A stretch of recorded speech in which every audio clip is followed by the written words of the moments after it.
ជាទូទៅក្មេងតូចៗនៅក្រោមអាយុ3ខែគឺអាចប្រឈមជាមួយនឹងបញ្ហានៃការមុំហើយក្អែឬក៏មុំហើយគាត់ច្រាលចេញមកវិញអស់ដោយសារតែទីមួយគឺតកតងទៅនឹងបំពង់អាហាររបស់ក្មេងគឺនៅទន់ខ្សោយហើយខ្លីហើយកកាពះរបស់គាត់ហ្នឹងគឺ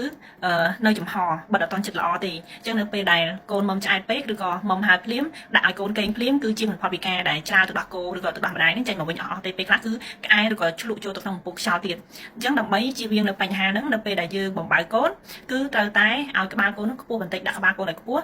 អាចនឹងដាក់មុំ45ដឺក្រេមានថាយើងបើសិនជាយើង3កូនបំបើគឺត្រូវតែដាក់ក្បាលកូនឲ្យកែងជាមួយនឹងដៃរបស់យើងទៅវាជួយឲ្យសំណល់ទឹកដោះគោហើយនិងទឹកដោះម្ដាយនឹងចូលទៅក្នុងកាពះបានល្អ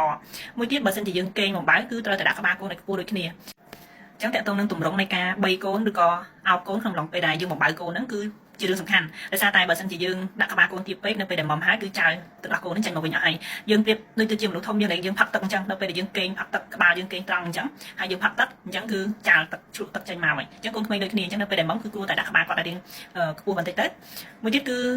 ជៀសវាងនៅការដែលគាត់មុំឲ្យកូនមុំហ្នឹងកេងនៅក្នុងរឹងហើយយល់អញ្ចឹងការកេងរឹងយល់ធម្មតាទឹកវាហូរចុះហូរឡើងអញ្ចឹងនៅពេលដែលកូនមុំទាំងកេងក្នុងរឹងហើយយល់បែបនេះក៏ធ្វើឲ្យការដែលកូនមុំទៅហ្នឹងវាចាលនៅកាកសំណល់ទឹកដោះគោចេញមកហ្នឹងធ្វើឲ្យកូនជ្រក់ឬក៏ក្អែងមកដែរ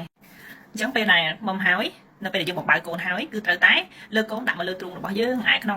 គូខ្នងដើម្បីឲ្យកាកសំណល់ទឹកដោះគោឬក៏ទឹកដោះម្ដាយហ្នឹងហូរចូលទៅក្នុងកាពះបានល្អបើមិនជាយើងអត់ចង់ឬក៏យើងអត់ចេះលើកកូនដាក់មកលើទ្រូងបាត់នេះទេយើងអាចដាក់ឲ្យគាត់អង្គុយនៅលើភ្លៅរបស់យើងទៅអញ្ចឹងនៅពេលដែលកូនដាក់អង្គុយលើភ្លៅទៅយើងយកដៃយើងអោបទៅនឹងកហើយនឹងក្បាលទុកបែបនេះទៅទុកលំនឹងក្បាលហើយនឹងករបស់កូនយើងទៅហើយយកដៃអាយខ្នងគូខ្នងទៅក៏វាធ្លាក់នៅទឹកដោះគោទឹកដោះម្ដាយចូលទៅក្នុងកាពះបានល្អដូចគ្នាហើយការធ្វើបែបនេះវាមិនប៉ះពាល់ទៅដល់ឆ្អឹងខ្នងឬក៏ប្រព័ន្ធប្រសាទអីកូនទេដោយសារការលើកហ្នឹងគឺយើងលើកឡើងរយៈពេលខ្លីហើយយើងបានទុកនៅលំនឹងកហើយនឹងឆ្អឹងខ្នងរបស់កូនយើងហ្នឹងបានល្អហើយអញ្ចឹងយើងអាចធ្វើបែបហ្នឹងបានហើយការធ្វើបែបហ្នឹងគឺរហូតតតែកូនភើខ្យល់ដៅខ្យល់ស្រួលចាំយើងដាក់ឲ្យកូនគេង